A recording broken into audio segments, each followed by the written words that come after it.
ஆனா தனுஷை பிடிக்காத தனுஷோட ஹேட்டர்ஸ் வந்து இந்த ஒரு வீடியோவை எடுத்து சோஷியல் மீடியாவில் பாருங்க தனுஷ் இப்படி பண்றாரு அப்படி பண்றாரு அப்படின்ற மாதிரியான விஷயங்கள் தொடர்ந்து போயிட்டு இருக்கு. இப்போ நீங்க தமிழ் சினிமாலேருந்து ஒரு அடுத்த கட்டத்துக்கு கொண்டு போன நடிகர்களை தனுஷும் ஹாலிவுட் போயிட்டாரு, பாலிவுட் போயிட்டாரு, எல்லாத்தையுமே. அப்படி இருக்கும்போது தமிழ் சினிமா ஒற்றுமையோட அவருக்காக நிக்கணும் இல்ல மேம் இந்த இடத்துல.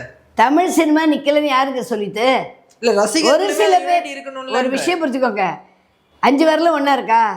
இல்லை 5 fingers are not same even though it is in the body. கரெக்டா?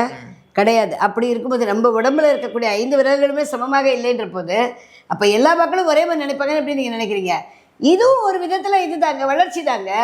ஒருத்தர் அதிகமாக வளர்ந்துட்டாருன்றதுனால அவரை பற்றி புரணி பேசுறது நல்லதுன்னு சொல்லுவார். சிவகார்த்திகேயன் ஒரு படத்தில் சொல்லுவார், டேய் எல்லாரும் புரணி பேசுங்கடா, புரணி பேசுகிறா நல்லதுடான்னு சொல்லுவார் ஒரு படத்தில், இந்த வேலைக்காரன் படத்தில் நினைக்கிறேன். அதில் கரெக்டாக மோகன் ராஜாவோட இயக்கத்தில் வெளியே மோகன் அதில் சொல்லுவார். அது மாதிரி புரணி பேசுதல் ஆல்சோ, அது கூட புரணி பேசுறது கூட சரியா ஒரு நல்ல விஷயமா தான் இருக்கும். ஏன்னா அவரை பற்றி பேசுறதுக்காவது ஒரு குரூப் இருக்கே, அப்போ தானே இன்னும் வளர்ச்சி அதிகமாகும்.